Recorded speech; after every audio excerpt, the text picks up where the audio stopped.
Where you at?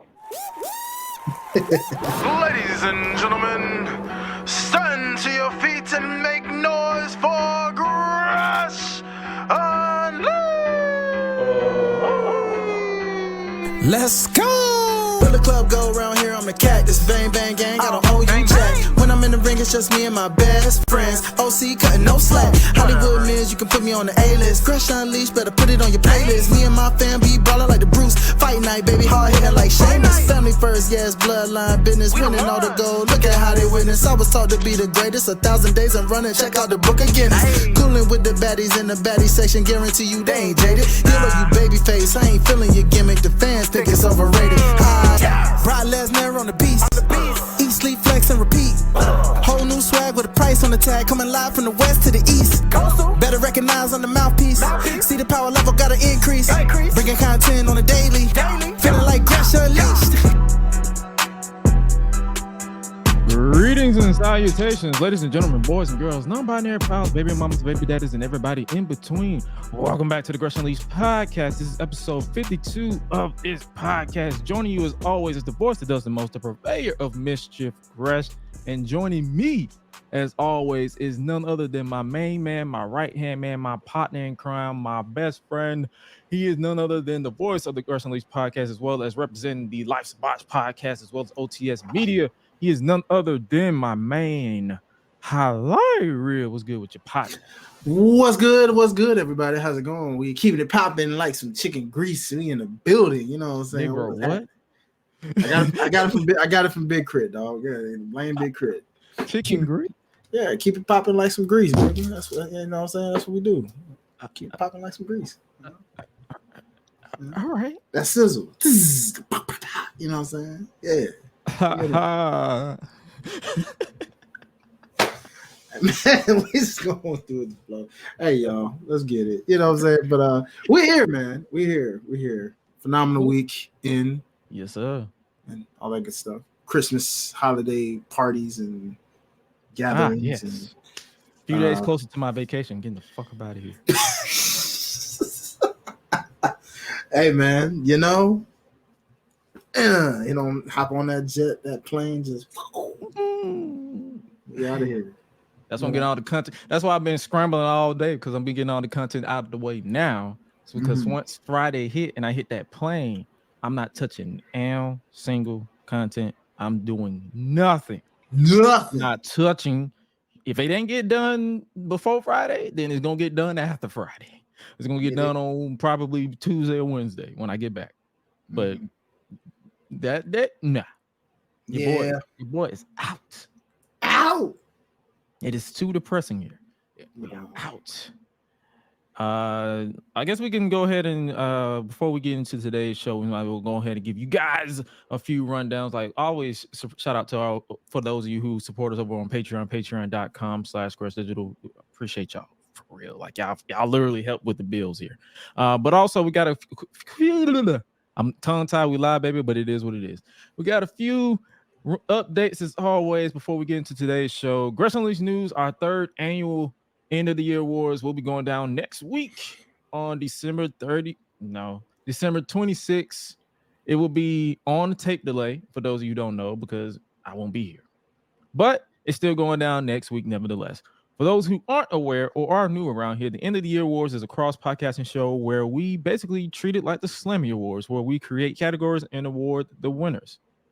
First here on the Gresh Unleashed podcast, and it concludes over on the Life's a Botch podcast with Mr. Hi-Lite Real and Ash Benny. Yeah. Since last year was well received, the listener's choice categories will be returning this year as well, where we will list poll options over on www.gressunleashed.com, and you, the listener, can get your voice heard. It's an overall fun time experience. Voting has officially begun ever since this past Saturday, and you have until I wake up tomorrow afternoon to get your votes in. You can vote more than once.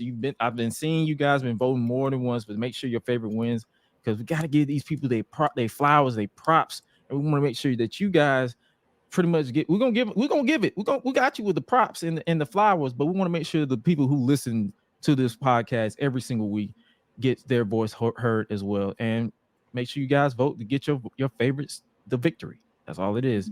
And last update on the Gresh on YouTube before I get up out of here for holiday break. The next retrospective for TNA month over on the main YouTube channel will be finished. Basically, it's finished tonight, and it will be uploaded to Patreon before it makes its way to the channel on Thursday.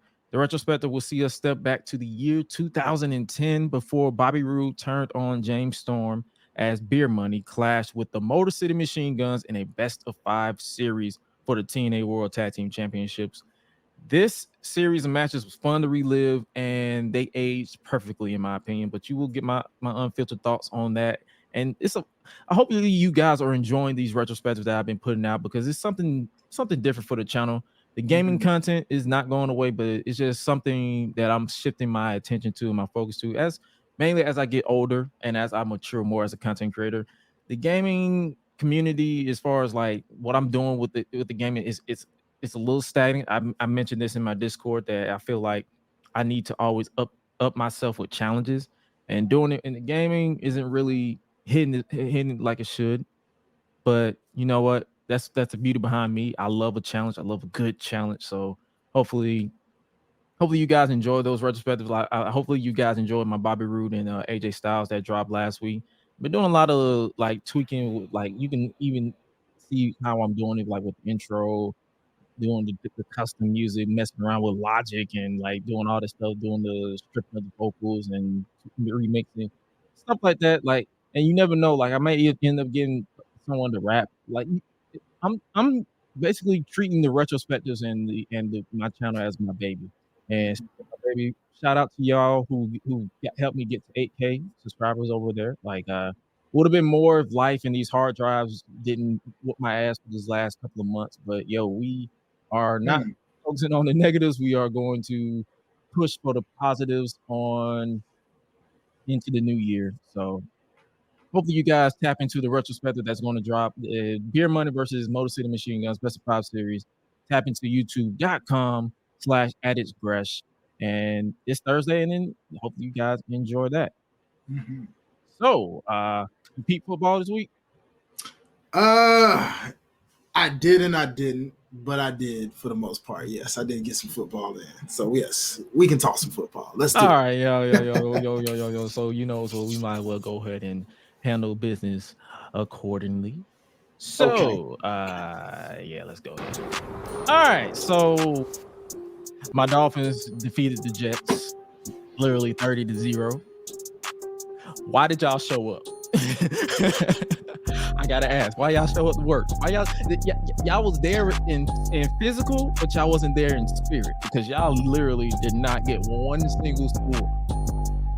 I appreciate my team for the bounce back from last week, so I'm in a better mood when it comes to football. But them Cowboys, what the hell happened? What happened?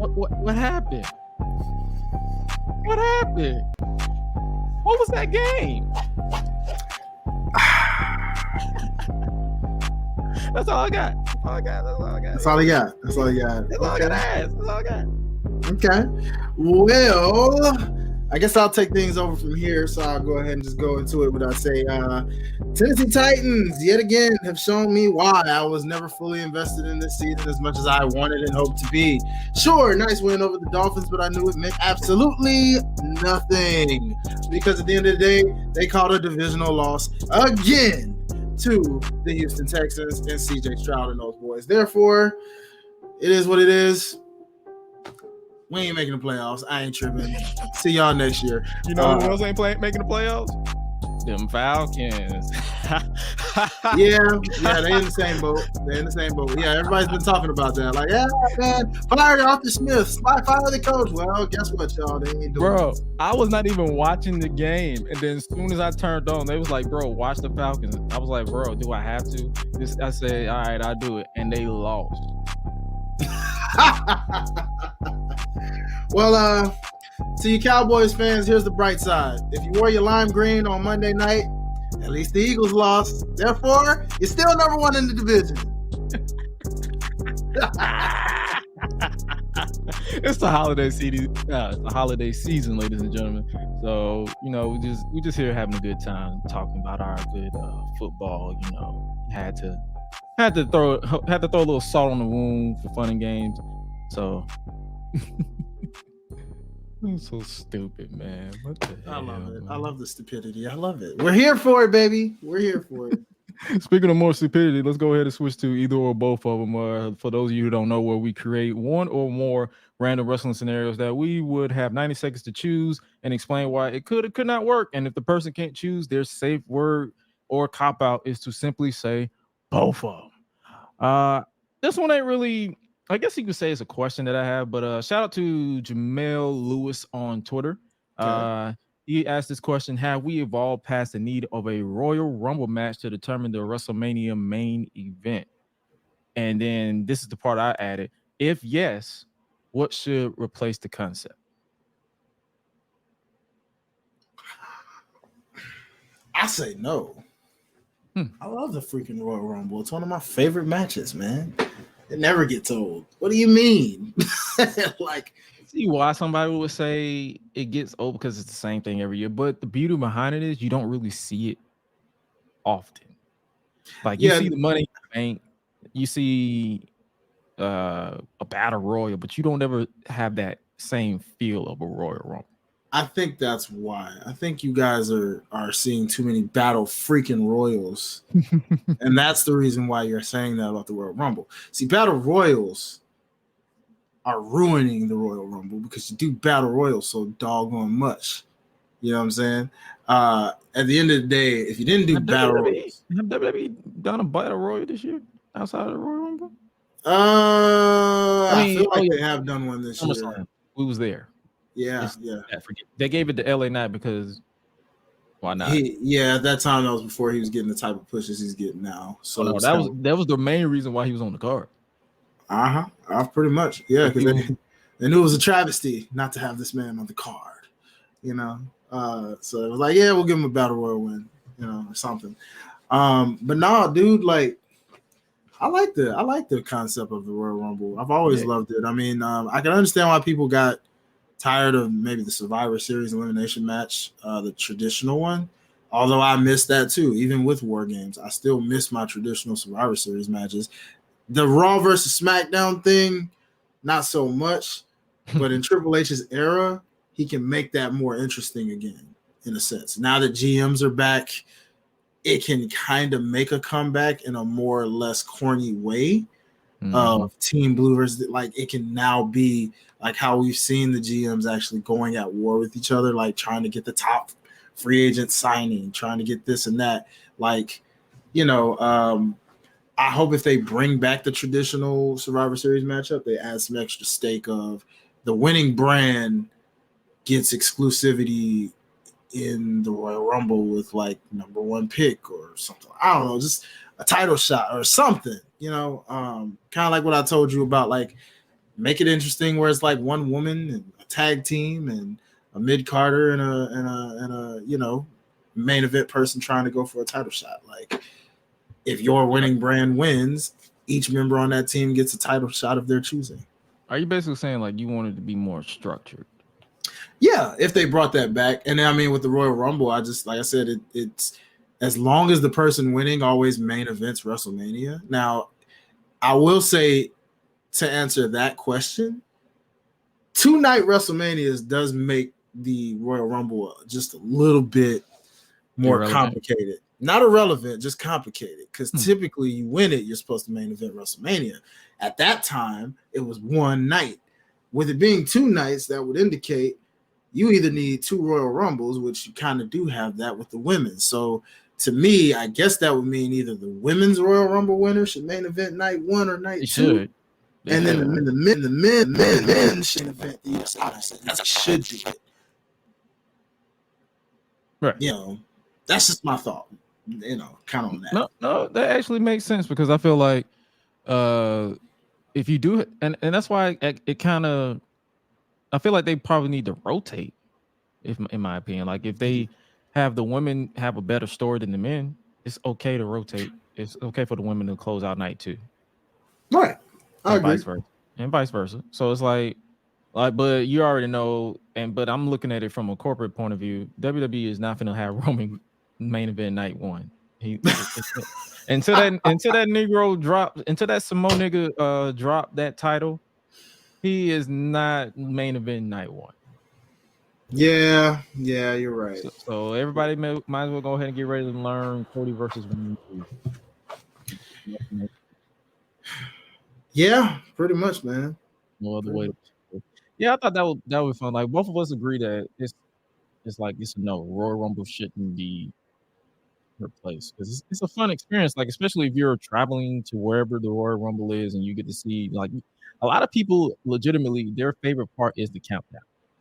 Yeah, the countdown, and then also the surprise factor of just like you get those one night returns where you never know who could pop up in the Royal Rumble. It can be a legend, it can be a person you never thought would be back in WWE making a quick little appearance. I mean, there's a lot of factors. You know what I mean? Like you don't get that in any of the other big fours. You know what I mean? Survivor Series might give you a mystery partner like what we got with Randy Orton's return, sort of. But you're not going to get that with any of the other big fours. They're just going to be, we know that SummerSlam is WrestleMania Junior and WrestleMania is WrestleMania. So you're going to get the ultimate spectacle, but you're not going to get like random surprise returns all night like you get with the Royal Rumble.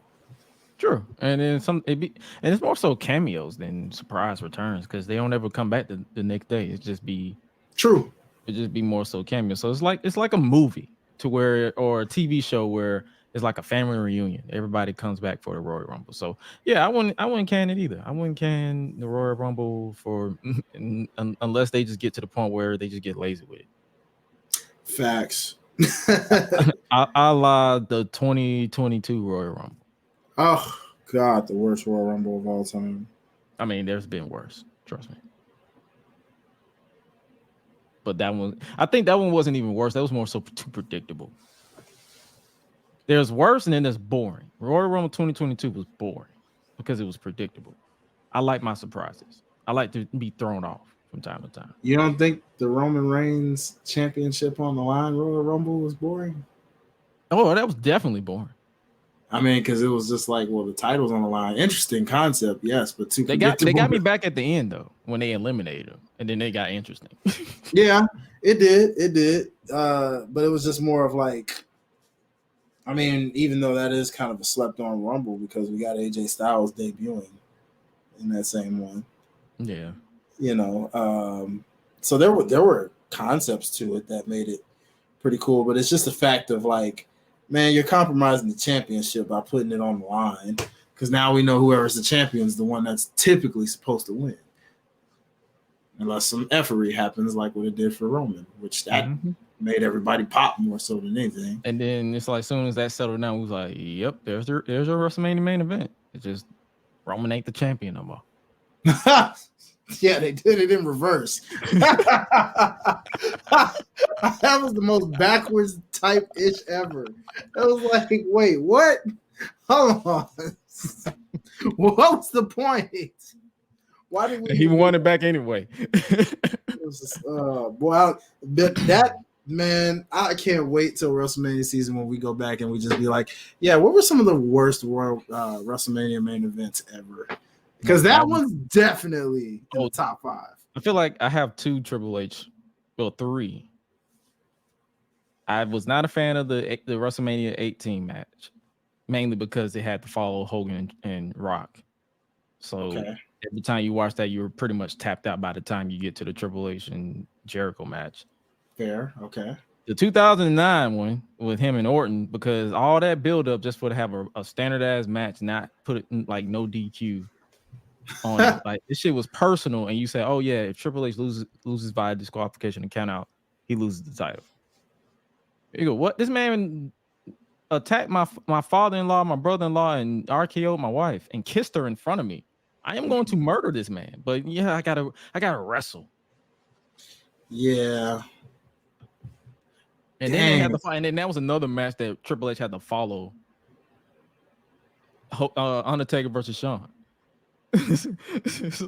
So yeah, now that I think about it, yeah, he's and then Triple H versus Roman. It's like every main event that I feel like Triple H has been in has not been has not Nah, been good. yeah, because him and Batista, even though that wasn't like a main event, wasn't good. that didn't do them any favors either, because that had to follow an awesome match. I believe that was before that. Well, it seems like Triple H, every match that Triple H has to follow he always has to follow it, and it never works. Him and Undertaker at WrestleMania 17 was decent.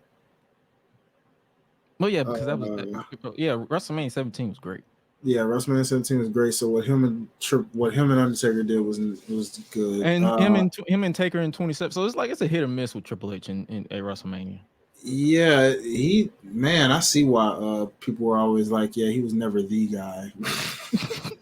He was just a guy people thought would be the guy or tried to make the guy, but he was a guy behind the scenes.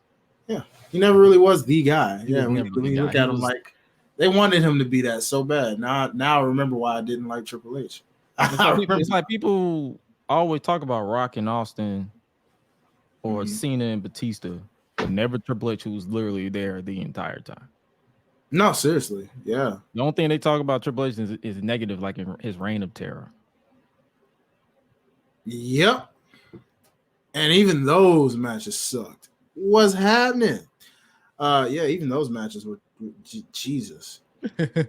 Yeah. But yeah, that's enough of the either or both of them. Yeah, Royal Rumble, it stays.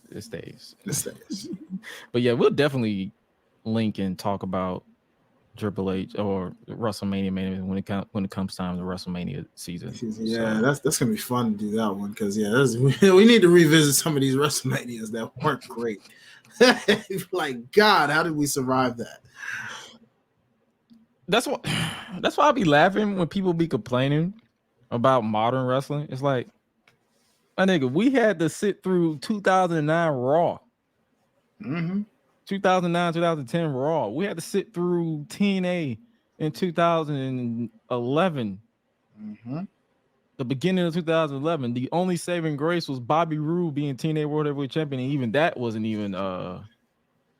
And don't forget, yeah, like you said, 2008 Raw. Like a lot of those, any of that PG era Raw before Punk. Yeah, what was it, like 20? It was 12 on down. 2012 it's like as soon as Punk hit that pipe bomb, that's when wrestling got somewhat interesting again on the mainstream level. Yeah, exactly. Yeah, man, that's wild, bro. You know what I'm saying? I'm like, nah. So people who complain about today's wrestling sit through what we had to sit through and wonder how we survive. Yeah, bro. And you'll be like, man, I'm so sorry I ever said anything bad about today's wrestling. Yeah, you should. But all right, so let's talk about NXT. What we just saw. This week's NXT is going to be brief because it was pre-recorded. Nothing too. I want to say nothing too much happened. I mean, Tiffany Stratton and Fallon Henley still beefing. Pun intended. Yes. I believe they're going to have a match next week. Well, Fallon Henley beat Tiffany Stratton this week, and I believe they're going to have a match not next week, at New Year's Evil, where if Tiffany wins, Fallon becomes her assistant. Oh my goodness. They're running that gimmick back. So you already know Tiffany winning that one. She is, and it's gonna be such comedy gold because we know Fallon's totally gonna get her back. And that's what you're gonna wait for, is the get back of wait till she doesn't have to be your assistant anymore.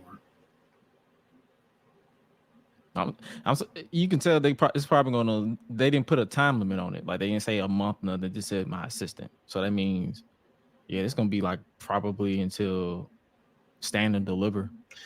Yeah, maybe the last time they did something like this, ironically, was when LA Knight was in NXT, and it was him and Cameron Grimes. Wasn't that like a month though? Like 2 months, give or take? Yeah, give or take. Yeah, it was about that long. Yeah. That's what I'm saying. Like they don't ever put stuff on timeline in NXT because it's literally just one show. So there's that. What else happened? Ariana Grace got slapped by Roxanne Perez. Yeah, that looked like it hurt. Wow. Good old Rocks, man. They're But adding her. Ross is from Texas, so it makes sense. Yeah, they're giving her that aggression more and more each week. The more happy-go-lucky. But then it's like then she cuts a promo, and then I'll be like, yeah. Are you happy to be here, or are you trying to be a badass? Pick. I don't ever blame the talent. It's just more so what they give her. This is kind of why I'm glad Kylie Ray never came to WWE. Who? Kylie Ray. Oh, Smiley Kylie Ray. I was like, oh, I forgot all about her. A lot of people did. Remember when she was supposed to be the face of the AEW Women's Division? Oh, yeah. And then that happened. God, I wonder how that would have turned out had that not happened. Based off how their division looks right now, I wonder how that would have turned out. Bum, bum, bum, bum, bum. I mean, look at Britt Baker. So that's why I'm just saying. I'm just like, yeah. Oh, yeah. Britt Baker. Oh, yeah. Thunder Rosa's back.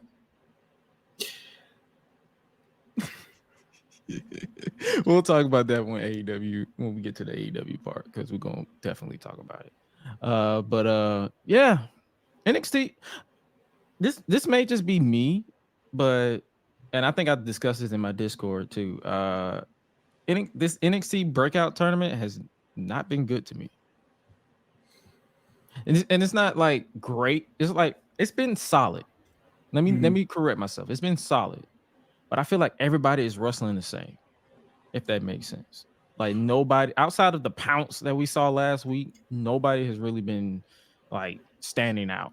And the guy who pounced the person got eliminated. So yeah. Surprise. Let's just put it, unfortunately, it's just a tournament right now set up for Lexis King to win. Oh, great.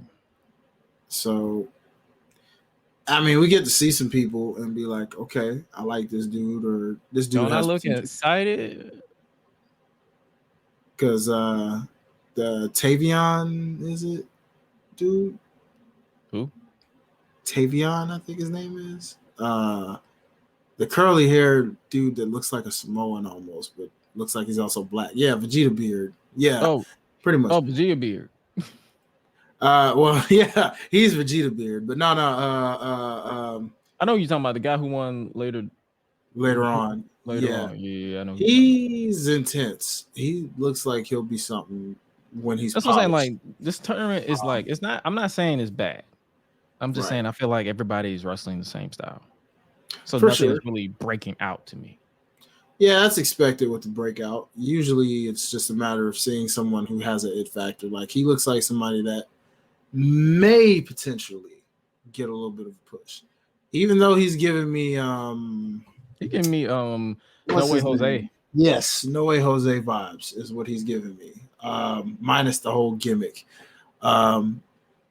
And then there's the guy that Lexis King defeated. I saw him and said, okay, well, he's got a look. The one who the ladies on my timeline, which is Dion. Yeah, of course. Dion, like, bro.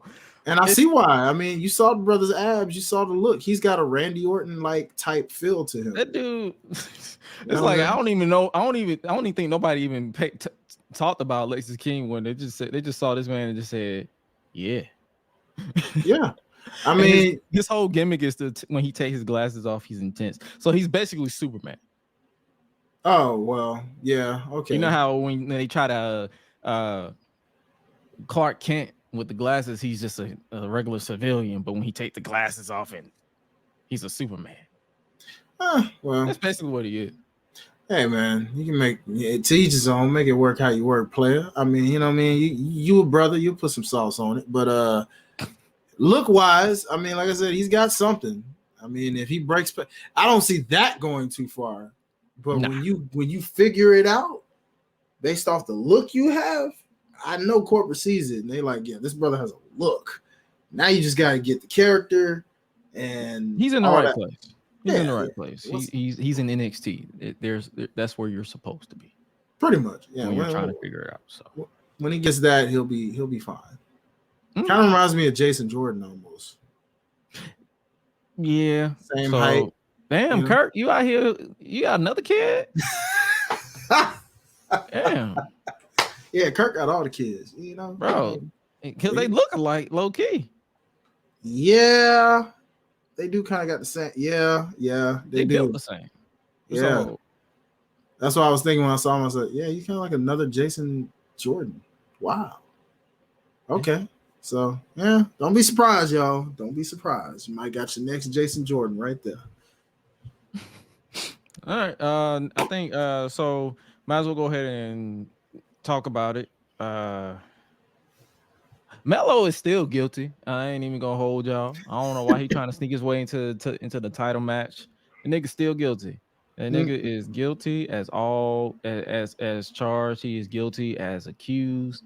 He is guilty as this man tried to gaslight Trick into saying, "Hey man, why don't you put me into the triple threat match? Let's make this a triple threat match next week." Yeah, you see this brother with the glasses on. If that don't tell you he's guilty, I don't know what does. It's very evident, you know. Like, look at him. That fool just wait. He's just waiting. He's just waiting to get this man. Yeah. This nigga's guilty. We waiting, dog. We waiting. I know that fake ass smile anyway. Like, bro, this is why I don't trust light skinned people. Hey, what you said, homie? This is why I don't trust light skinned people. I'm medium skinned. I ain't exactly light. I ain't exactly dark either. This is why I don't trust light skinned people. No. This man trying to get into an NXT championship match, but it's like, bro, you in the US title tournament. Focus on that. Apparently not. Yeah, it's like, you know, that's wild though. Like how you just said that. I mean, you're literally, you would think Trick would be like, hey man, I see you, dog. You on the main now. You going for the United States Championship, which technically speaking is a step above the NXT Championship. Technically speaking, you know, so you should want that title and not the NXT title. Why do you feel like the NXT title is just so attached to you, my guy? Like, I'm not mellow without my championship. I'm not mellow without, you know, no, you're not mellow without a championship, man. And even without it, you're still mellow. Get back to your confidence level. Remember who you were before you were winning championships, my guy? Where's that mellow at? Where's him? Sheesh Louise, man. This dude. And it's like you got like shout out Victor Taylor Perry of the wrestling club. Like me and him gonna be going back and forth. This is all fun and games. He's like, Melo is innocent. No, he is not. That nigga guilty. Bruh. Come on. Guilty. Now. Come on. Word to Uncle Ruckus. Guilty. Guilty. Yeah, bruh. Nah. I got the rope right here. Hang that nigga now. Oh my goodness. Oh my goodness. We already alluded to it at the top of the stream, but Ridge Holland is back. And enter soundbite of Becky Lynch from Raw yesterday. They don't care. Like that is so accurate. It's not even funny. No, this picture right here is accurate. This is my reaction. As soon as I saw that man come out, I said, "Oh my god."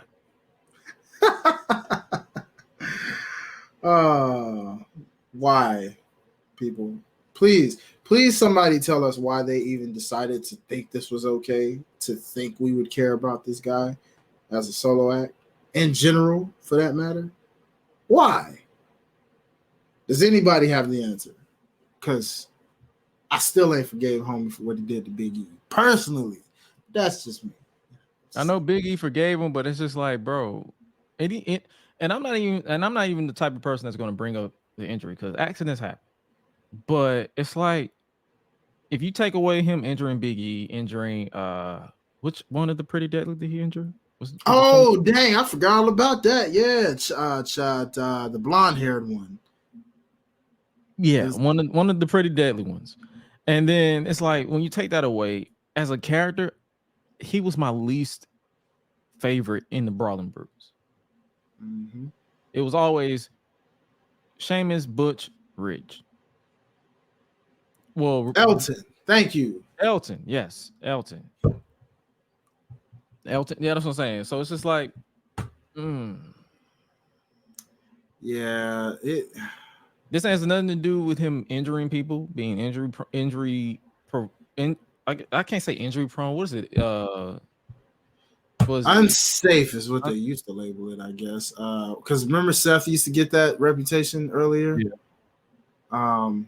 Yeah, he used to get that same. Oh yeah, because he injured Sting, and then there was the Finn. John Cena. John Cena. Yep. So it was like every time Seth wrestled, people were getting hurt or injured. So yeah, like what would say Butch, Botch, and yeah, pretty much. Shout out to Xavier Woods. Where's Xavier Woods anyway? I think he probably at the crib. Oh, so they're just not using my boy. I was like, yo, I'm just saying Kofi. I'm like, dang, what the see, New Day, man. New Day just been on autopilot ever since. Like they ain't got nothing for them. They know they're entertaining. That's all they got. Yeah, bro. Like, God, man. Take me back to 2014. I feel like the Biggie injury derailed the plans that they had for him. Pretty much. That's why. This is why I'm pissed at this dude right here. You see? Yeah, but like, they obviously turned Ridge injuring people into a story because the main event, the match was actually good. I'm not even gonna lie. Ilya versus Ridge, but they did like I think like a DDT or some type of move where Ilya landed on his neck, and then this picture pretty much happened where he just started writhing in pain and couldn't feel his arm, and then Ridge. As soon as I saw them like selling Ridge in the corner, I knew it was work. I've been watching wrestling too long to know that it's work. But my only gripe is why him? Why are we choosing to turn this into a story where he's not safe?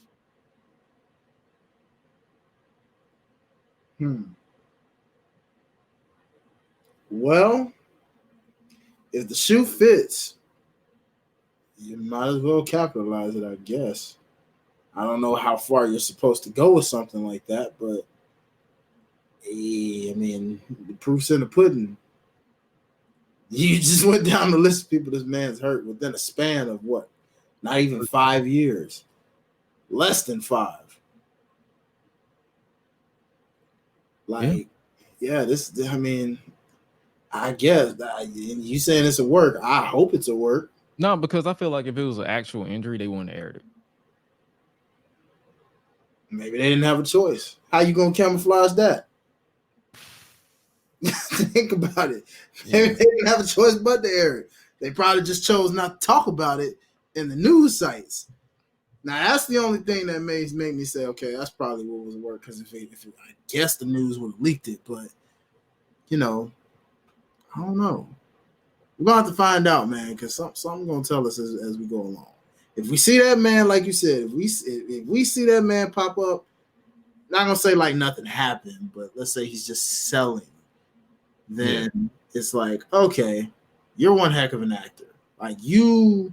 But my thing is, it's like, what is this going to gain? Like, it could gain sympathy for all of two richest fans. It could. I don't know. But in my case, it's like you're pretty much convoluting the title match that Trick Williams is supposed to get. You already got this who done it with who attacked him, and then you got Melo being sneaky, and then you got Ridge injuring the champion. So it's just like, I mean, okay. Yeah. That's all I can say. It's like, all right. But Ridge is back in NXT. Hopefully they work with him. But if he injures somebody legitimately, they just gonna have to cut bait. Yeah. Nah, I agree, bro. You have to. At this point. That's all I gotta say about that. And before we wrap up our NXT, that's what I'm saying. This NXT review is gonna be brief because it's just like nothing really much for it was pre-taped. So next week it'll be NXT Underground. That's coming back. Eddie Thorpe versus Dijak. Why? Oh my God. Okay, sure. Why not? Violence. That's all I got. Got the semifinals for the men's breakup. That's what I'm saying. This tournament is quick as hell. You got Obafemi versus Tavion Heights, and then Riley Osborne versus Lexus King. Pit the two brothers against each other. Gotcha. Okay, cool. This match is quick because it's meant for that one Vegeta beard, blonde man. Woo, tight. Woo, tight. Woo, tight. Oh, sorry. You know? Cora Jade versus Carmen Petrovic. Let's go, Cora. And you got Noam Dar versus Josh Briggs for the NXT Heritage Cup. You know how you mentioned a couple of weeks ago about they're teasing Tiffany probably getting into this man's head. What if Josh like loses this match and Tiffany say I told you so, and then he inadvertently costs Fallon the match at New Year's Evil, and they start building a on-screen romance between, like you said, Josh Briggs and Tiffany.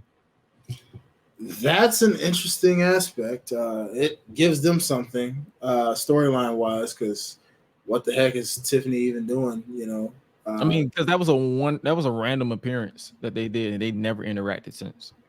Yeah, I wouldn't be surprised, man. Like I said, I mean, they're gearing him up for something. Like they haven't wrestled as a tag team, and I don't know how long. And they're teasing being pretty much, I guess you could say, jealous that he's doing his solo stuff. Yeah, and that's why I'm like, somebody, if it ain't Briggs, it's Jensen turning heel. One of them fools is turning heel.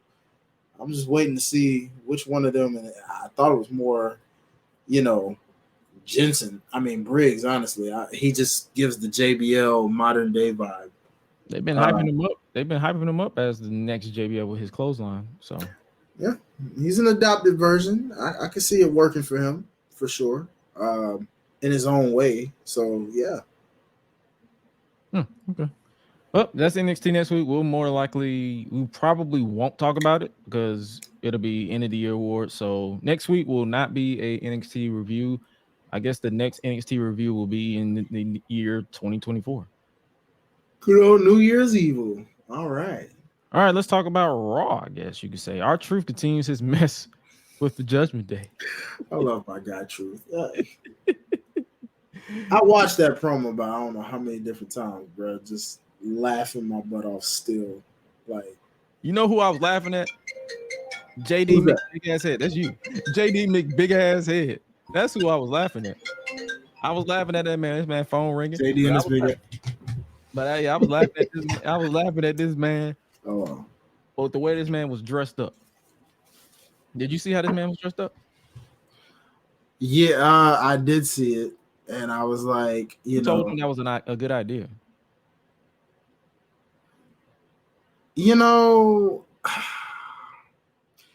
When you're in Judgment Day, you get this. I mean, maybe Finn, I guess. Remember how we got on Finn and what he was doing?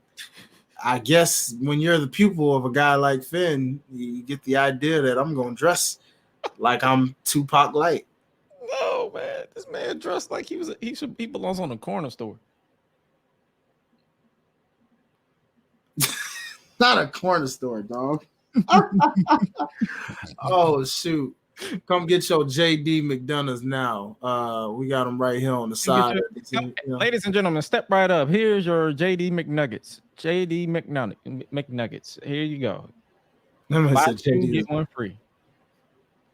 Oh, man. Yeah. Homeboy must thought he was in the Nation of Domination in the modern day version. And I said, nah, player, that ain't you. Nah, that ain't it at all. I don't know what this is. Who this? Like, hey man, whose man's is this? This is Lord Farquaad from in another universe. Oh, ain't that the truth? JD Funko Pop Mick, don't Google me. Oh my goodness. Man, come on now. This I gotta give it to him. This is the best they've ever done with JD. I'll tell you that much. And let's give props to Truth, man. This man just came back from injury. Come on now. The man out here looking like he's still 25 at 51 years old. Come on, man. Come on, man. This my NWA World Heavyweight Champion. I don't care. Come on now. Come on, man. bro. Man out here rocking the jorts like his childhood hero John Cena. You know, gotta do it for the GOAT one time. So and then then he beat JD big ass head. You wanna know how he beat him? JD headbutted him and he fell on top of him. So JD's head came back to bite him. Pause.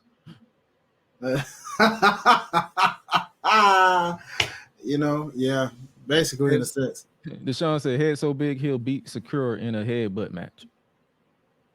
I be trying to tell people.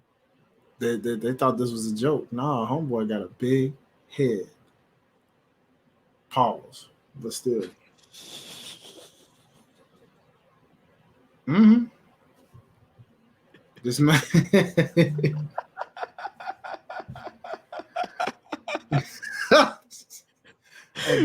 Big pause. Let's not do him like that. Big ass head, big cranium. Like I feel so sorry for his turn. Man, I'm telling you, dog. I know you don't get on Twitter like that, but did you see the Finn almost got canceled? Finn almost got canceled? Mm-hmm. For you what? know how Jey Uso does the yeet thing like obsessively more than he should. Yeet, yeet, yeet, yeet, yeet. So someone created an edit of Finn with his knee on the back of Jey Uso saying, "You have yeeted your last yeet, sir." Now, when you see this picture, what are your thoughts on this?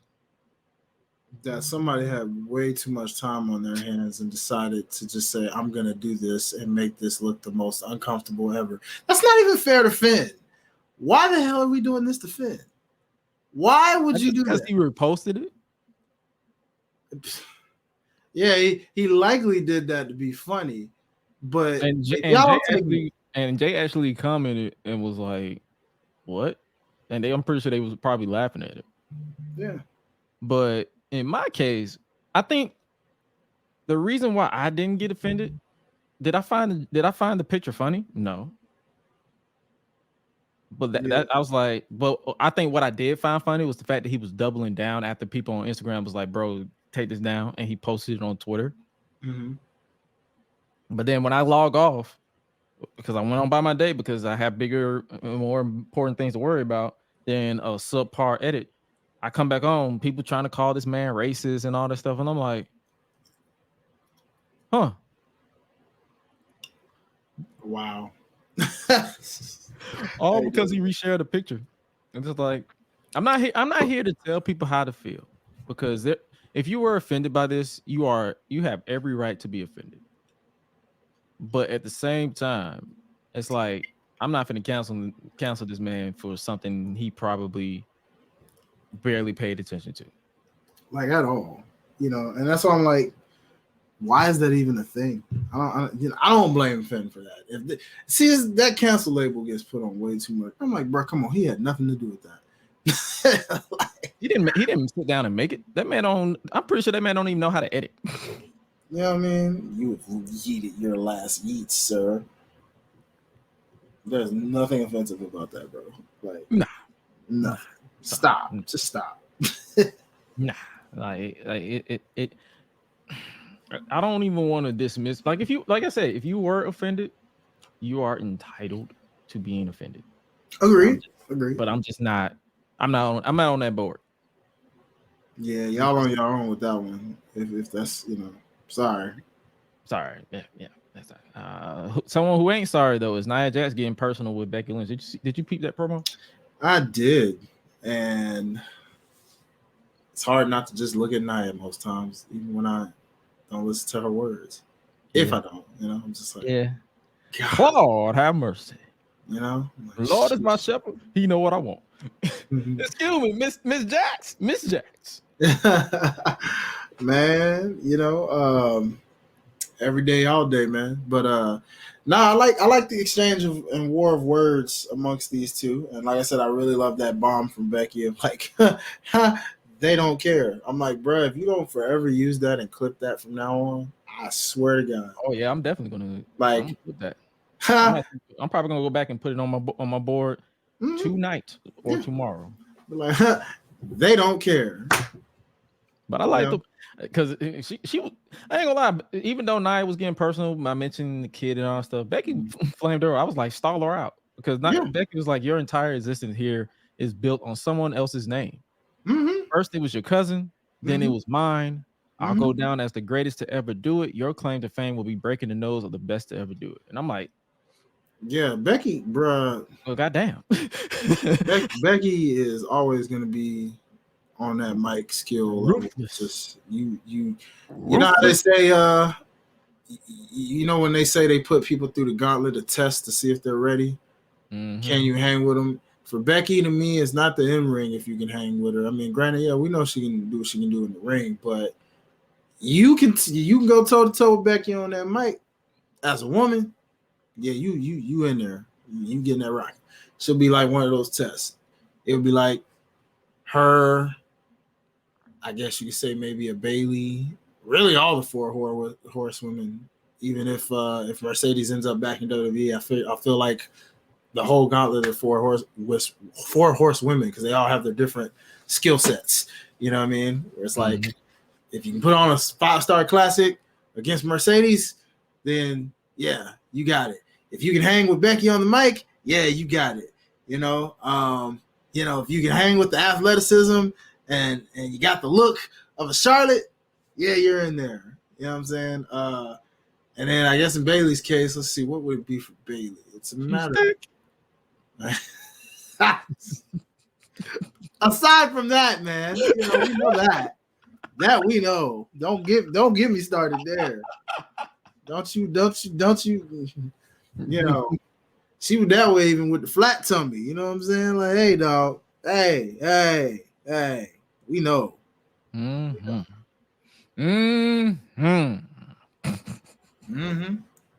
man. Yeah. Nah, that's a good thought. She's definitely one of those ones you can put up there now of like, you don't want to mess with her on the mic, bro. You better be ready. You better come with them bars if you're gonna do it now. She on that John Cena The Rock territory now. Like, you do not want to. Don't do it. It will end your career. I'm about to say you mentioned the fours when speaking of Charlotte, she's out. Yeah. Out. Like first major injury in her entire career. I think she got the trifecta. Yeah. ACL, and meniscus. Yeah, I mean she can be out for a minute, boy. Like and they saying all the other injuries that they didn't even acknowledge. Yeah, and I can't say I'm surprised. When you go back and look at that entire match, she was just asking for a lot of that to happen. Starting with that doggone moonsault from the top rope, bro. Ironically, the moonsault wasn't what injured her. Oh, I know what injured her. I'm saying you still shouldn't have done that. The height of that. You're talking about being injured and then continuing with doing the moonsault that she didn't even get. Yeah, like all that did no favors to your knee. So by the time I saw her in that spot where she fell and literally it was like couldn't get up and had to like, do it, I was like, yeah, that's where that was at that point. And I hate to say this because he's one of my favorite players, but that was your Derrick Rose moment right there. The moment you tried to do that little turnbuckle spot you did in that corner and I saw you go down, I didn't bump the botch top rope thing. Yeah, that was nasty and ugly, and I know people say that trick. Bruh, believe me, as someone that knows knee injuries, I've never had them, but I've known a lot of people with them. That usually you can walk away pretty fine with that. I'm looking at everything else she did, and I said that kip up, that moonsault off the top rope, figure eight. No, that was already hurt by that point. She barely. I'm saying the fact that she did all that after getting injured. Yeah, she didn't do no favors to do that after the fact. That just shows how tough she is. By that point, it was already done, so I ain't even counting that. I'm looking at everything else you did up to that point from that final turnbuckle spot where you couldn't get up. I said, you kind of low-key did that to us. Because you are a tall woman, Charlotte. Every time you do that moonsault, you gotta understand. Yes, it's cool from an athleticism standpoint, but you are so tall that you 9 times out of 10 do that every time, and you land on your feet when you shouldn't be. Because, like, bro, you're taller than half the women you do that on. So you just asking for that thing to just cave in. It's a wonder it didn't do that sooner, to be completely honest. Look at how long he's been doing that spot, bro. He's been doing that moonsault spot a long time. I think in her case, I feel like it's just she needs to. I feel like I can't really speak on her abilities because I'm not a wrestler. But at the same time, I feel like when she do come back, she's definitely gonna have to change a lot of stuff. Well, yeah. I mean, she gotta keep in mind that she is tall as shit. Yeah, and going back to your point, and us not being. Trust me, you ain't got to be a wrestler to. That's just basic basketball knowledge, bro. Yeah, oh yeah. I play basketball, football, all that stuff. Yeah, look at how many of them easily. If they could go back to certain cuts or certain moments of what if they could rewind in their mind before that moment of getting hurt, like I shouldn't have planned it this way, or I shouldn't have. If I could rewind that, because once that's torn, it's like you're not. All due respect, Charlotte, you're not exactly a young woman anymore. So the thing about it is, as you come back, yeah, you'll still be able to do some spectacular stuff. That you're a phenomenal. She won't do it as much. Exactly. Like, look at Bayley. You don't see Bayley do as much as she probably did before her knee injury. Oh, yeah. I can tell you that. So, at the end of the day, let's kind of face it now. I mean, all four of them are not spring chickens anymore. We love them to death, but all four of them 4 horsewomen ain't spring chickens no more, bro. Like, at least Becky kind of understood it by losing weight over the years. And she was dedicated to look her best self, because I remember before she had a baby, she was pretty much self-conscious of her appearance. But then when she had a baby and she had that new mom confidence, she came back looking, in my opinion, better than she was before. And she was already a gorgeous woman.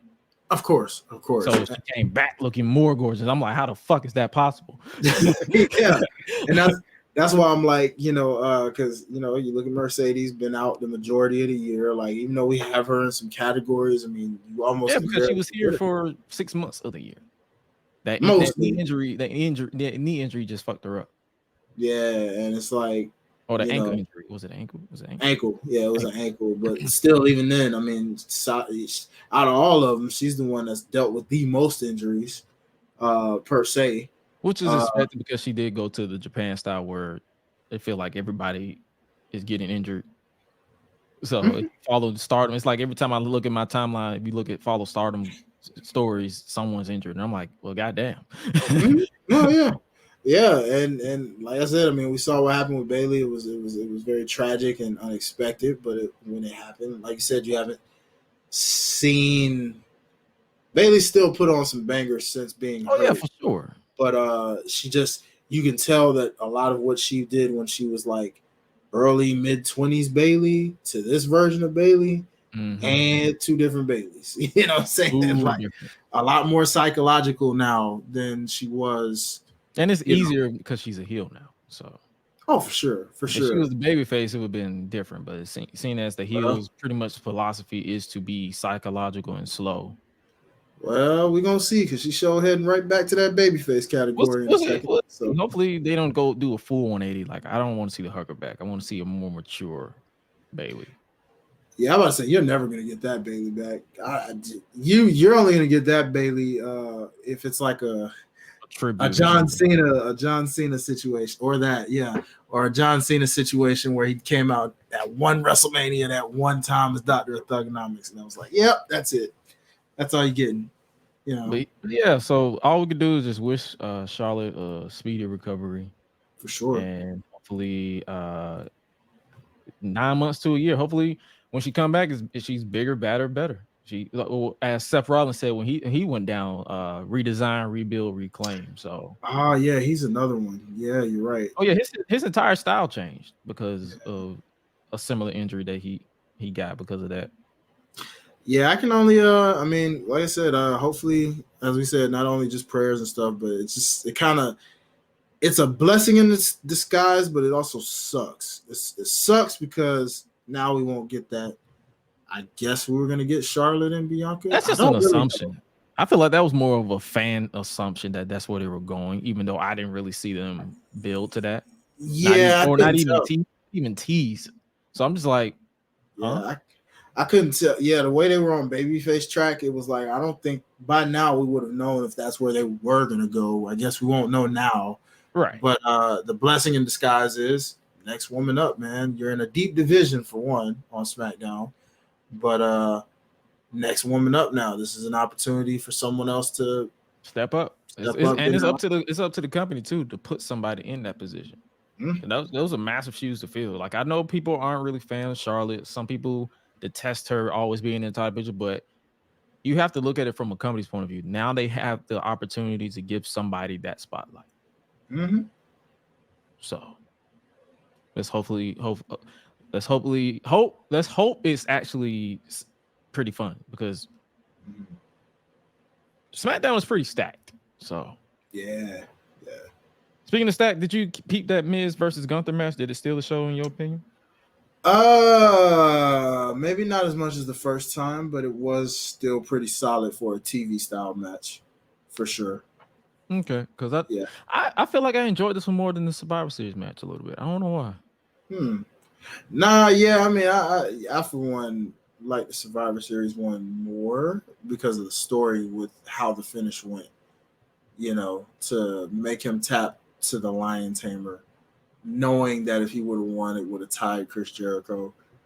This one didn't feel like Miz is fighting for his life because it's his final shot at an IC title while he's still champ. Right. It just felt like a copy and paste version of what Survivor Series was on a TV style match and just giving it an exciting factor. Okay. Yeah, that's what I'm saying. I'm like, I enjoy both, but I feel like I just enjoy this one a little bit more. It may also lie into recency bias too, because Survivor Series was like a month ago, give or take. Yeah. So yeah, but yeah, Gunther is still the Intercontinental Champion. Miz is no longer allowed to win or go challenge for the Intercontinental title as long as Gunther is the champion. Mm-hmm. Speaking of champions, we have new women's tag team champions in Kaden Carter and Casey Catanzaro. What are your thoughts on this? I'm happy for those ladies. I'm glad they finally got those titles they had been seeking that they probably should have got a long time ago, but I'm glad they got them now. Problem is, they only want them so that Damage Control can take them down the line. Kabuki Warriors will be your new tag team champions in a bit. Oh, and also, hopefully, let's say our prayers and hope that neither one of these ladies, get hurt, because there is that. Oh, the curse. Yeah, we got new champs, which means curse is lurking. Like, which one of you ladies is gonna go into the injury bug line? That's my thing, though. It's like I want to be excited for them. I just don't give a shit about those titles. I genuinely don't. My only and the reason I say that is because the reason why I cared about them with the previous champions because Chelsea Green is so that damn good, and her character, and Piper Niven just added to it because they feed off of each other. True, but as far as the division, I haven't cared since Boston Hug Connection broke up, and that was in 2020. It's kind of wild because they actually do have tag teams this time around. Isla Dawn and Alba Fire are just there. What the hell are they doing with them? Exactly. They're a tag team. Kaden Carter and Katana Chance are a tag team. Now you got the Kabuki Warriors back. Tag team. Because I remember when I said, well, when they had a Raw only number one contenders for the tag team titles, I was like, so what about Alba Fire? And they was like, that's a SmackDown team. I'm like, I could have sworn these titles were cross-branded. Yeah, they're cross-branded, and that's another problem because you forget that because they, for whatever reason, have kept them on Raw, and it's like they are literally, which is wild because the Kabuki Warriors, literally, Damage Control just made it known we are coming for all the gold. Therefore, if that's the case and they're a SmackDown tag team, you mean to tell me Chelsea Green and Piper Niven couldn't have been? Where were they? And that's why I'm like, these two better. And they defended on NXT one time. You haven't seen them since. But still, that's why I'm like, okay, so I better see these two on SmackDown like this week or next week. Well, maybe not next week because it's a holiday week. So I guess next live SmackDown, I better see these two. New Year's Revolution. I don't care. Just show up. I'm talking about that's. I think that's because remember, because Raw in 2 weeks is gonna be day one. They're bringing that back for Raw, and then it's gonna be SmackDown New Year's Resolution. Okay. Yeah. So, well, hey, let me see them pop interact. Because do something. God damn it. Yeah, because Damage Control, we know their mission statement, so that means eventually, because you couldn't do it with Chelsea Green and Piper Niven. They were technically heels, so it was like, well, they're baby faces. You ain't featured them enough for them to be over with the crowd like they were in NXT, but it got a nice little pop. So I guess most people that popped know about these ladies and follow them. So we'll see. At the end of the day, I feel sorry for them though, because once they face the Kabuki Warriors, it's a wrap. They are not getting cheered. It will be completely dead. It depends. It depends. On what? The crowd, because some of these crowds are not, they hit or miss with these crowds lately. Like when it comes to the women as of late, some crowds cheer, go crazy for who they want, and some of them just do not care. So it depends on where they have this match. Well, true. One would think maybe Elimination Chamber, since that's a foreign crowd. Yeah, because Asuka is going to get cheers no matter what crowd it is. Oh yeah, it does not matter. It does not matter. Now, Kyrie, I can give you that one because not everybody. She's not everybody's cup of tea per se. We saw how that re-debut went, and it fell kind of flat. So a few people cheered like way in the back, like way not in the front row, but way back there. In the back, yeah, like way back there. Kind of like my guy. What's good? You know what I'm saying? We, welcome to the chat. Welcome to the chat. Yeah. So I can give you that with Kyrie for sure. And those two, but Asuka will get her cheers, and for that alone, with being with Kyrie, it elevates Kyrie. But yeah, man, I guess Elimination Chamber with a foreign crowd would be the place to do it. Okay. We'll see. We'll see. What you say? Now talk about. We'll definitely talk about that. Trust me. Next up, how we've been talking about Drew McIntyre. How the hell am I supposed to root against this man after that promo?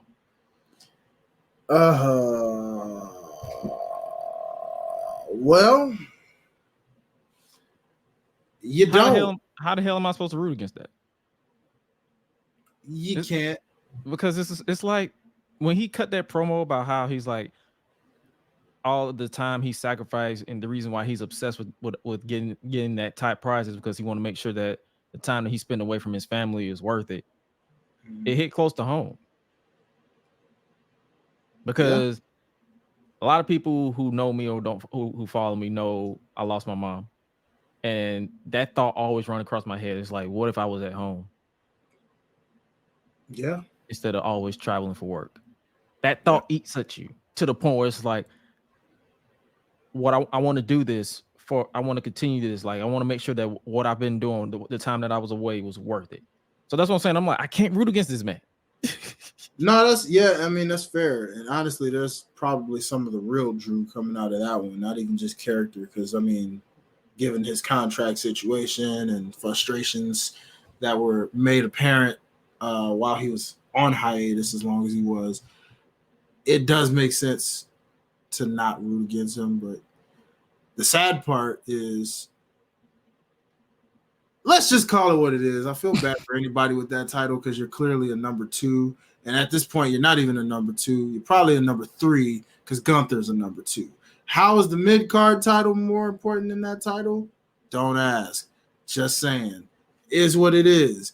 So Seth, Drew, Punk, well, maybe not Punk, only because Punk brings a different kind of element. But still, Drew, Seth, don't matter which one of y'all got this, honestly. It's still the Roman or nothing show. Yeah. Because Cody ain't coming for the title y'all got. So what does it matter? What title is he coming for to finish his story? You said finish the story. You said talk about the reign. Well, guess what? Is Cody coming for the World Heavyweight Championship? Hell no. Exactly. So it doesn't matter if Drew wins it. Doesn't matter if Seth wins it. Doesn't I had to matter. listen back to this promo because I don't know what the fuck Seth was wearing. Like, what the hell? It was Grinch inspired, at least with the green jacket it was, but then by That man went from the Grinch to Prince.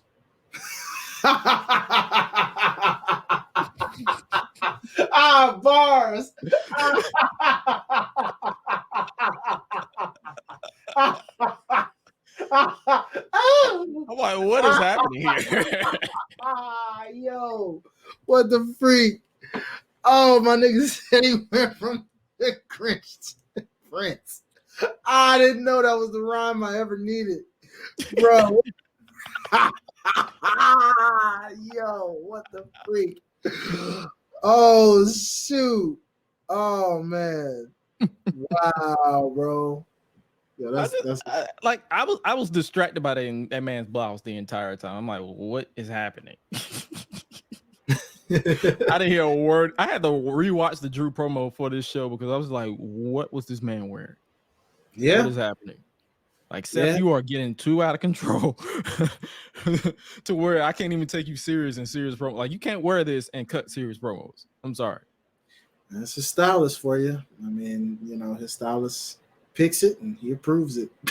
So, yeah, take that to the stylist, I guess. You know what I mean? Like, hey, dog, you sure you want him to go on this? You positive?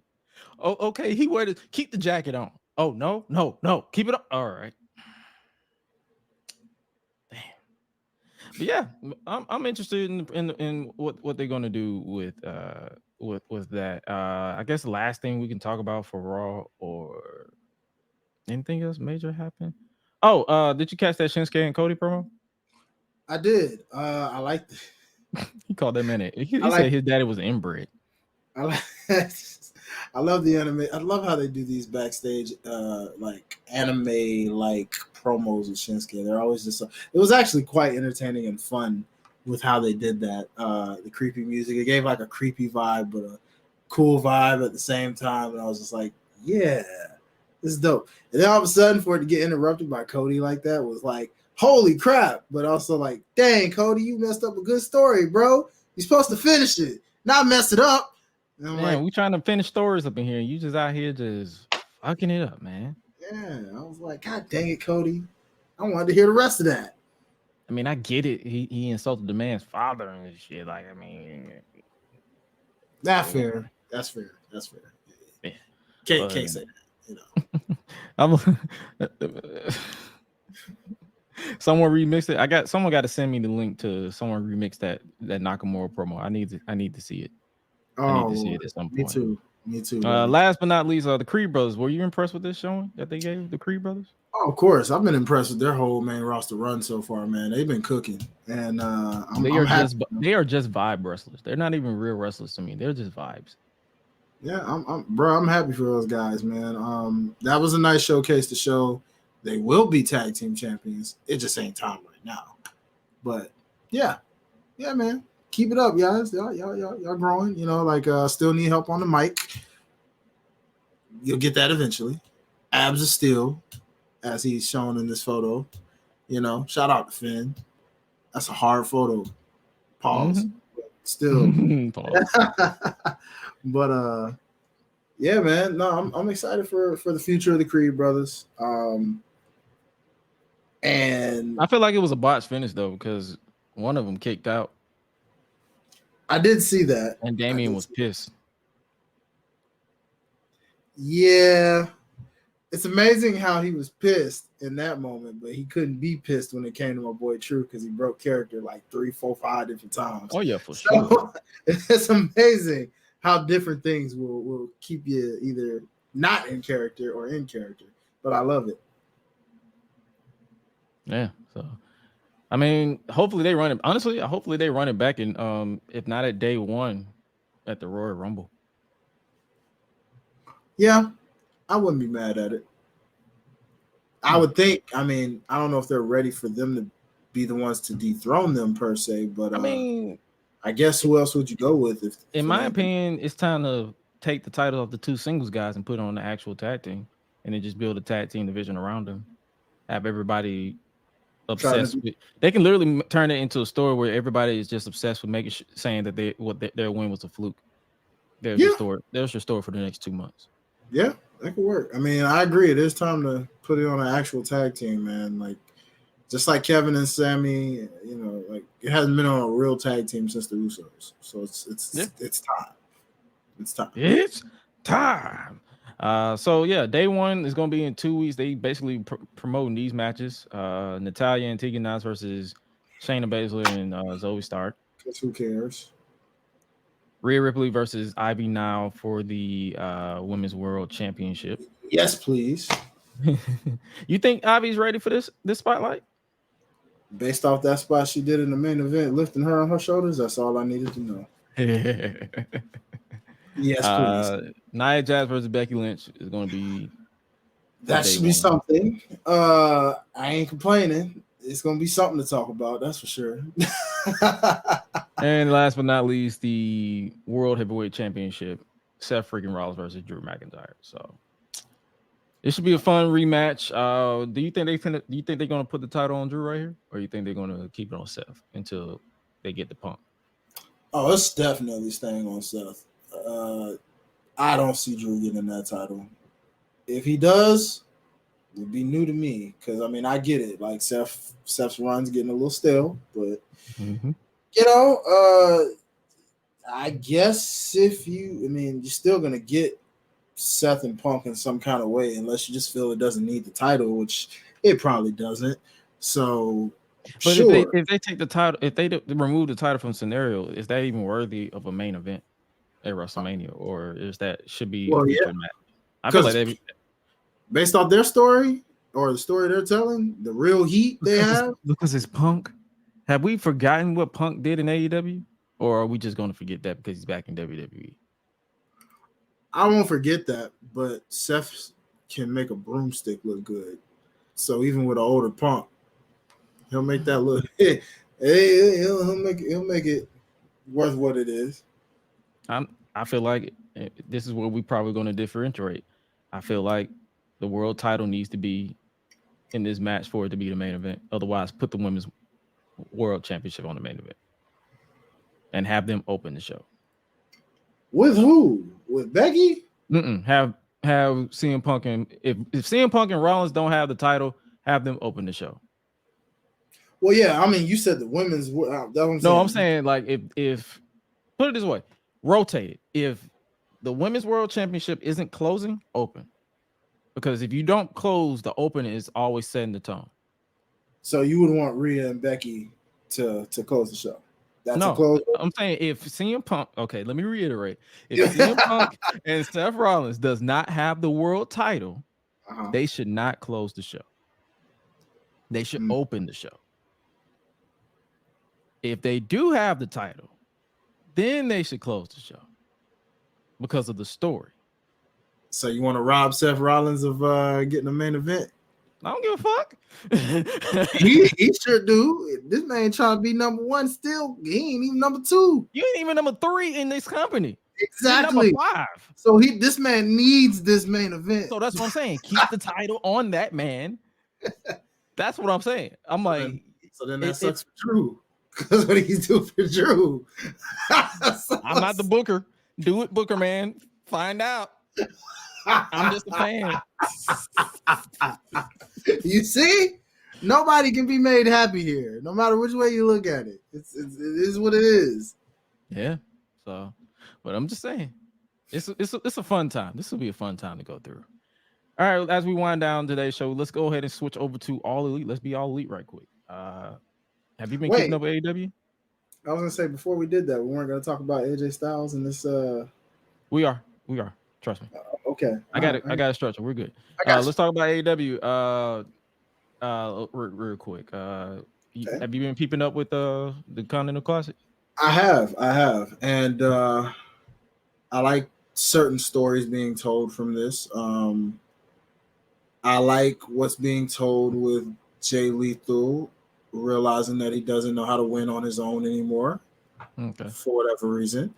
I like Eddie Kingston's underdog story of being confident from the beginning.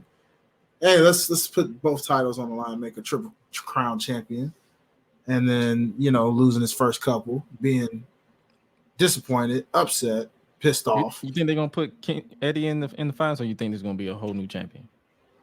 I think no matter how they do this, it's going to be one hell of a story. If it's Eddie, it's the underdog story. If it's Brian, it's the retirement story. If it's Swerve, it's the I'm up next story. No matter which way you look at it, Mox is Mox. I don't know what story you would really tell with that one per se. I guess Mox is Mox. Yeah, Mox is Mox. So I guess really it's between those three to me. Brian. Granted, of the three, I'd rather it be Swerve or Eddie more so than Brian. Brian doesn't need a freaking title. And why does everybody think this man made his mission statement really clear from the time he got to AEW, people? He said, I just want to kick people in the face. He has done that multiple times. And he says he's winding down. He's literally it's probably gonna be his last full-time year. Yeah, so 2024 is probably going to be it. Yeah, people are like, "Oh man, let him win the Triple Crown Championship." Let it be a thing. No, he doesn't need it. For what? They could put him on it. It's Tony Khan we're talking about. This man has done everything in the book to make you roll your eyes, for the most part. So if he does, bro, I ain't gonna lie to you. I'm not mad at it. I'm just like, cool, but he doesn't need it because bro, this man is super accomplished between his Ring of Honor and WWE career alone. Like, all due respect to All Elite, he don't need to win any of y'all titles to prove a point. If that was the case, you could have had him beat Hangman way back when they wrestled, or have him beat MJF at early this year in the Iron Man match. Exactly. If that was the case, that's two different people he could have beaten for the championship and been champion. Point blank. Mm-hmm. Yeah. I'm intrigued with what they're gonna do. Like this, the Continental Classic has been the high points of the shows. They're hit or miss with their sports entertainment part, though. I would say, which league have you been more of a fan of, blue or gold? I would have to say Swerve's league. So that's gold, right? Yeah, he's on the gold side. Yeah, I've been more of a fan of that one because of that. But as far as like heaters, like real heaters, I say the blue league has been cooking. Like Andrade and Brody King are immediate standouts. Yeah, I was gonna say I'm more of a fan of the blue league, not even just from them two, but like I said, Eddie Kingston's and Brian's story. It's so much with Daniel Garcia. Yeah, even that. You know what I'm saying? The Am I Still Dancing? I gotta freestyle to that theme before he gets rid of it. That's what it's like. That's what looks like it's slowly about to happen soon. If the dancing gimmick's coming to an end.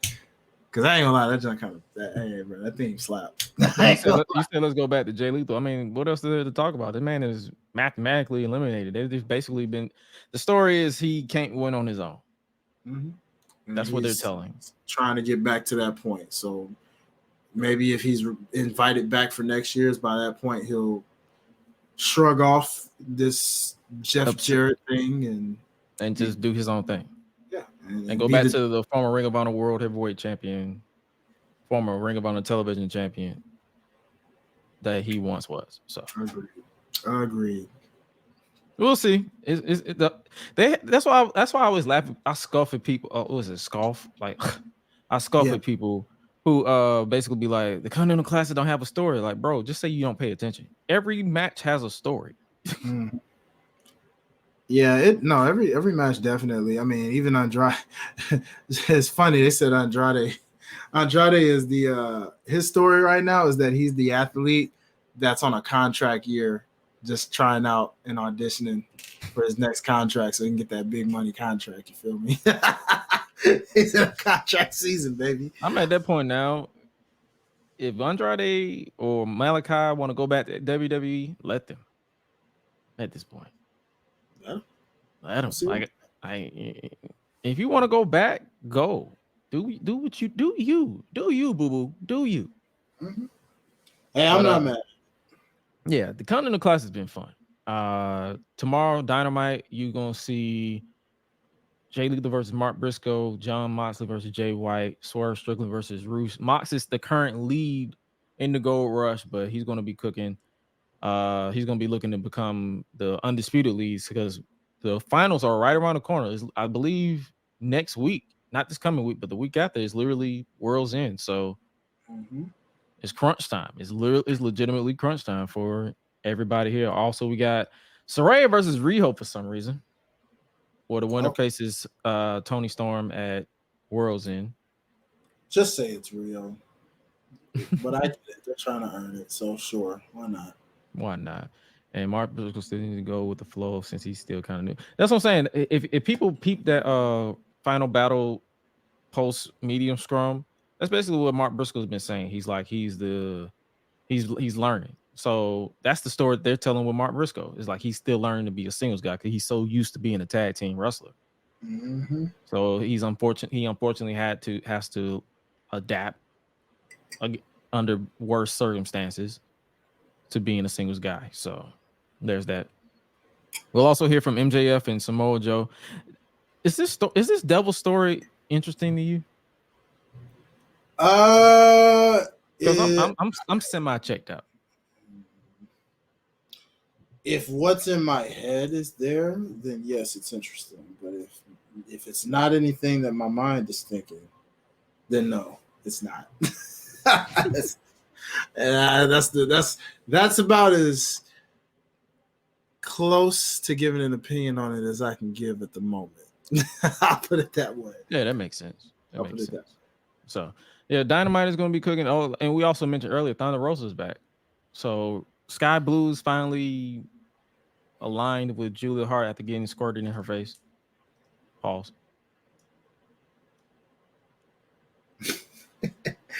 Yep. That and Nigel McGuinness was like, "That's not Sky Blue, that's Sky Black." Wow, how original! From Sky Blue to Sky Black. I ain't gonna lie, I wondered why a lot of people was tripping about her name being Sky Blue. Apparently, she's named after a porn star, according to Twitter. Well, I guess that explains the attire. Cause I ain't gonna lie, that's why I kind of be scared to click on whenever Sky Blue's trending. I'd be scared to click on it because if I click on it, you'll see her cheeks and then you'll see a porn star. Kid. Hey man. But you know, hey man, you know, we'll be here all night. You know, we'll be all right. Yeah, Sky Black. Yeah. Dang, bro. It gives me, you know what that's giving me with her name right now? To any of my anime watchers with Dragon Ball Super, you know, she was in her blue form, her Super Saiyan Sky Blue.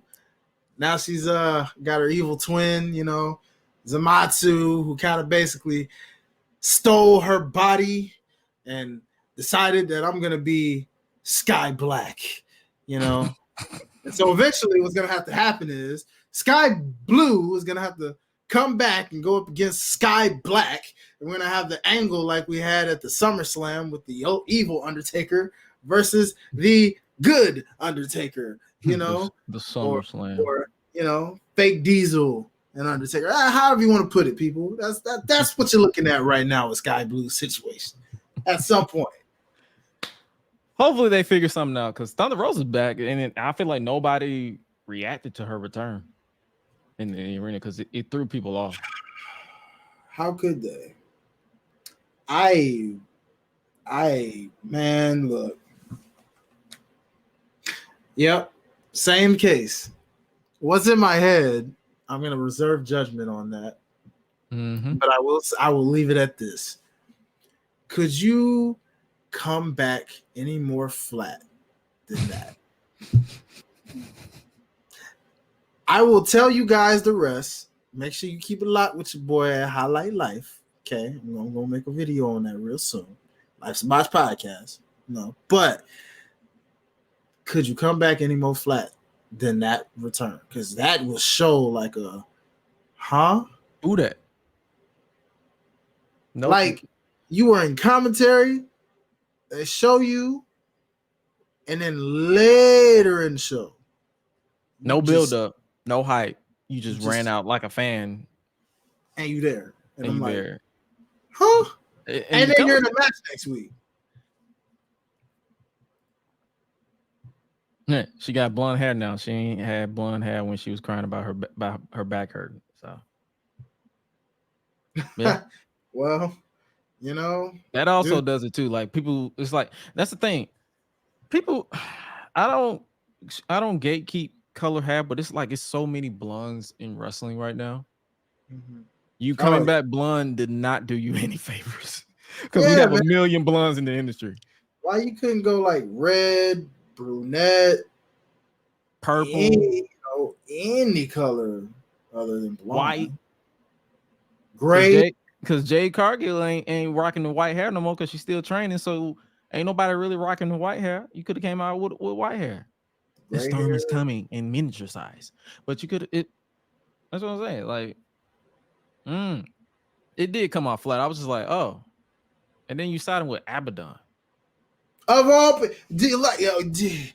could you be more hit random? This is literally that. You know what I'm talking about. This is literally that SmackDown versus Raw where you hit random and it's gonna select who the heck you gonna play, and you like, okay, Mark Jindrak? Really? You're like, Sean Stasiak? Meat? You mean Nunzio? Huh? Viscera? What? Why? I'm supposed to make this work? Okay. Jinder Mahal 3MB version? Okay. Huh. Oh, okay. You want me to go with Chavo Guerrero? Okay. That's how random this shit is. That don't even look right. It's just a bunch of face painted people. And Julia. Wait. Let's talk about the fact this don't even do Julia any favors, dog. Y'all gonna mess up this girl's stock if you're doing this random crap. I get what you're doing, trying to, I guess make her stable here. Now, I'm assuming this means that whatever you did with Sky Blue finally told its story. So what's up with Willow? Is Willow just completely shook you off? Yeah. Her in canon, her positivity was so infectious that it fought the darkness, and she moved on to being Chris Statlander's partner. Well, there you go, people. No more story on that one. I just summarized the story just like that, like because they just pretty much moved on from that. I'm like, okay, so one gave in, one didn't, and that's that. And let's not talk about the fact that the one that did give in delayed it. So it's like, oh yeah. When it was actually intriguing, they said nah. But then when they needed something to say, they said, you know what? I changed my mind. I give in without a build up in the world. So it's like a lot of stuff is happening without build up to it. And this is the type of BS that explains why people get so pissed off at this doggone women's division. Not the women. I don't blame y'all. But it's just the inconsistency with the booking. That's all. Yeah, like this don't, because it's not even inconsistency. It's more so like the delay. Like if they don't, it's like they don't know when to stop and they don't know when to start. Mm-hmm. sometimes they drag something out for so long that it's like, okay, here's the time to pull the trigger. Oh no, never mind. Yeah, They're gonna make you wait a little bit longer. yeah, because okay, Thunder Rose is back, but it's like, all right, well, Chris Stat never really got a rematch at a title that she lost in a multi-man match. You didn't even get pinned. The person that just joined you got pinned. Her. And now she's with you after losing another title match that she didn't earn against Toni Storm. Please tell me how this makes sense, people. You can't. Okay. And that's another thing, because you had a whole match with Toni Storm, who technically is the heel, yet you just went heel, and you were this freaking company, man. Man, this doggone company, bro. I can't. Man. AEW, yeah, Ron. That is exactly the way to put it. This is all over the place. Yeah. A little bit. I guess now we gotta go ahead and switch it over to our what's next before we get up out of here. He said AEW booking is a bunch of BS. Yeah, for the most part, yeah. Agreed, brother. I just go with the flow for the most part. Speaking of going with the flow, you hear about Kenny? Yes. Man, talk about out of nowhere, yet at the same time very sad. Yeah. For those who don't know, Kenny Omega is out of action indefinitely after being hospitalized and later diagnosed with diverticulitis, as confirmed by Fightful Select. So basically, for those who didn't really peep that promo on Wednesday with the Golden Jets and Ricky Starks and Big Bill, which was hella awkward, reports began circulating that Omega had gone to the hospital after feeling ill for more than a week, which included a match against Ethan Page for Collision that was taped on December 5th. So this man was wrestling hurt, injured, feeling sick, basically. Yep. And that awkward promo that I just mentioned on the December 13th Dynamite that can now be pretty much explained why Kenny seemed disinterested from my point of view. It was then speculated that if Omega had gone another 24 hours without going to the hospital, he would have been at risk of getting a blood infection, which more than likely would have ended his career and likely his life. He's likely done for a while, if not all of 2024. But according to AEW owner Tony Khan at the ROH Final Battle Media Scrum, he'll let Kenny provide updates on the situation, but there's good reason to be optimistic.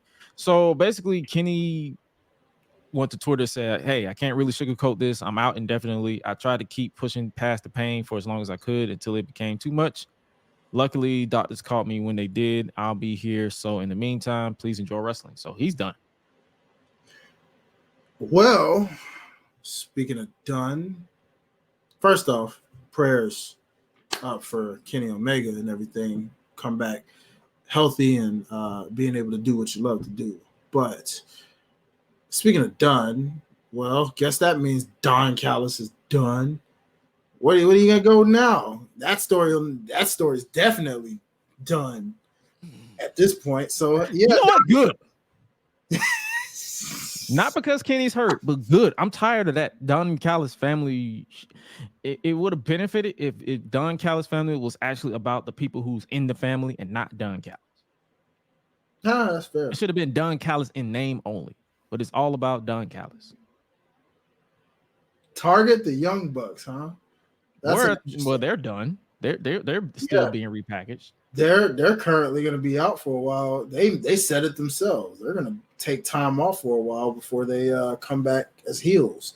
So that's the report I last heard about them. Like, they're going to be out for a while, and when they come back, they're going to be heels. It's a definite. So I don't know about them. Maybe he can. I guess who cares if he targets Jericho? There's no point. I mean, they said Omega and Jericho are currently scheduled to challenge Ricky Starks and Big Bill for the tag team titles at World's End, but that's likely to be called off tomorrow. So yeah, I was gonna say, because what are they gonna do? No, they can still do it. It just turns into a handicap match. Oh yeah, because they did that with MJF. Yeah, either that or Jericho's got to find a mystery partner.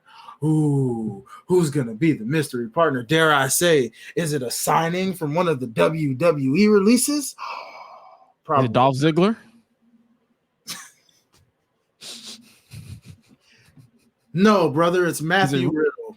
You sure it ain't Riddick Moss? No, it's Mustafa Ali. Damn.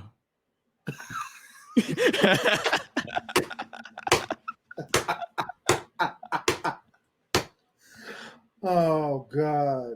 Oh boy. Or a Jericho reunion, as Deshaun just suggested.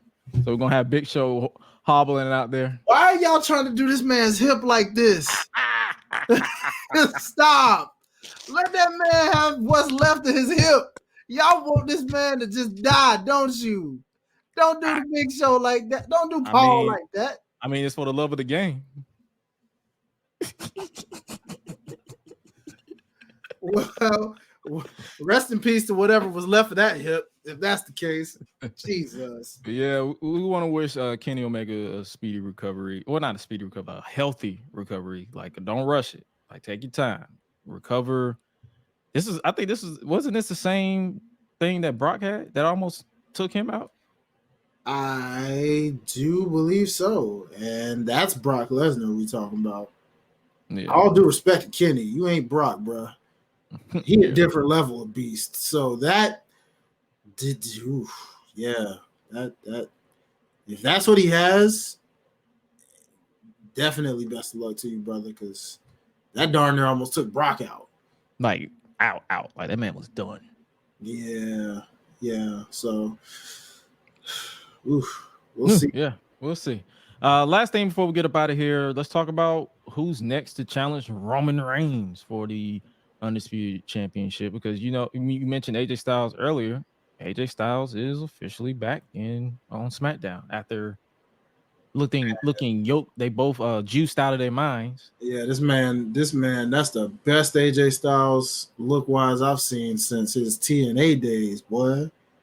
That man came back in his evil ways gimmick. Yeah, bro. Yeah, he ready to F some stuff up. Pause. What's your thoughts on this? On them coming back with this? I'm getting Lone Wolf vibes, baby. I think my Lone Wolf Styles is coming back. And if that's the case, watch out, people. Watch out. Yeah, because he didn't come out dressed in the OC gear. No, He came out in all black. Lone Wolf AJ Styles is making a return, and believe you me, you do not want to miss. If you ain't seen it, because I'm sure Impact is going to, if that's where he's trending, watch Impact give you the full evolution. And it's funny how when I said bring back evil ways, people was like WWE. I mean, TNA owns the light. No, that's a stock song now. So I can use evil ways on my YouTube videos and not get copyrighted. True. So they have to, if they want to bring it back, all they gotta do is license it. AJ Styles came back looking like one of his action figures. Yeah, pretty much. Like, hey, dude, just wait. We getting that Lone Wolf Styles, bro. That was it. I said, yeah, he coming. He on the way. And speaking of Roman, so he basically returned from his hiatus. He was there, and you'll likely see him on this SmackDown because it was taped. He was challenged by Randy Orton for the Undisputed Universal Championship at the Royal Rumble. Is that the way you think they should go? I kind of like the idea of what I've heard floating around. I wouldn't mind a 4-way. You got that from me? Because I put that on Twitter. I was like, can we just get a 4-way? No, someone was like, can we just do a fatal 4? I'm like, yeah, but just to change up the fucking flow, do it. Yeah. Well, yeah, okay. If you said it, I definitely didn't hear it from you, but I don't doubt that. No, I didn't say it. I quote tweeted basically like, let's change up the flow, do it. Someone else said it. I probably heard it from the same person you heard it from, but I'm just saying. I quoted was like, yeah, just to change up the flow from a typical one-on-one Roman Reigns match. No facts. Yeah, we've gotten that formula all year. That man's had one triple threat, and that was this entire year. And it's like, yeah, give that man a 4-way. Put the jeopardy of the title at more of a high percentage. You know what I mean? Like, ooh, you know. Now, the only thing is, who takes the fall? Yeah, can't tell you. AJ. Why you want AJ to do it? He just got back. Oh, I ain't say I want him to do it, but knowing them, AJ. Man, I don't know.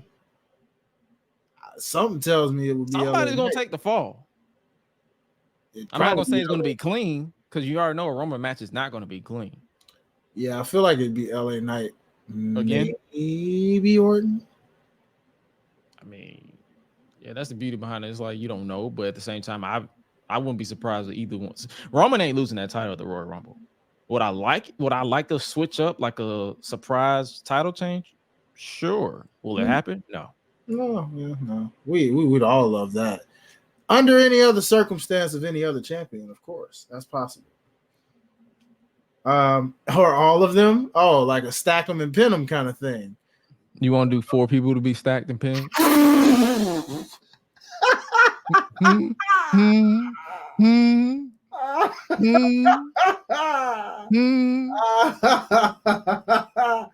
I mean, I guess he'd bring it back, smash them, stack them, and pin them again, And rub it down and start it all over again.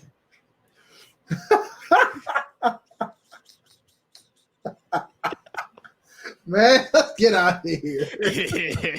We're intrigued. We're intrigued on what they're gonna do, but yeah, we finna get up out of here. Whatever they do with Roman is interesting. Change up the flow, change up the fucking flow. Let's get up out of here. Hopefully, you guys enjoyed today's episode. I had to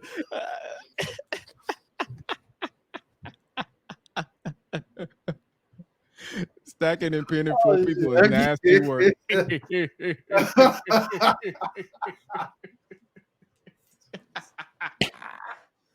Dog, I can't, bro. I've been throwing people off all this. Stay tuned for SmackDown.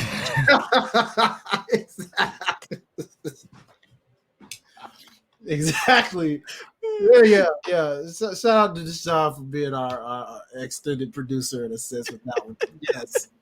Until next time. Until next time, ladies and gentlemen, hopefully you guys enjoyed today's episode of the Gresh Unleashed podcast. Make sure you guys peep here next week. It'll be tape delay, but it will still go down the end of the year awards, or we'll be naming Superstar of the Year, Faction of the Year. You vote over at www.gressunleashed.com. Make sure you guys cast your votes because the voting closed literally at 12 p.m. today because it's technically Wednesday. So hopefully you guys get your votes in the official end of the year awards. Part 1 will go down next Tuesday right here on the Gresh Unleashed podcast, December 26th, and it will continue over on the Lights of Botch podcast. So you guys can actually see how we do it. Something fun, something light. It's always fun to bring this back. And where can they find you on social media, my boy? Yes, sir. You already know, man. Y'all see it right there on the scroll. Follow your boy at Hi-Lite Life, HILITE Life. Or you can go ahead and follow us at the Life's About podcast, where we record and bring stuff to you every chance we get. All things Life's About podcast, and of course the platform behind that platform and everything OTS Media Co. Appreciate you. Yes, sir. And before I give out my info, let's go ahead and give our song of the week for this week. Before we get up out of here, I got mine on deck. I hit the randomize this week, and it landed on "Hypnotized" by the Notorious B.I.G. So that's the guy I'm going with today. That's the flow I've been feeling myself. So let's go with it. A little something better than last week because last week's song was low-key depressing. So yeah, let's go ahead and switch it up a little bit. Notorious B.I.G. is my song of the week. Who you got, my boy?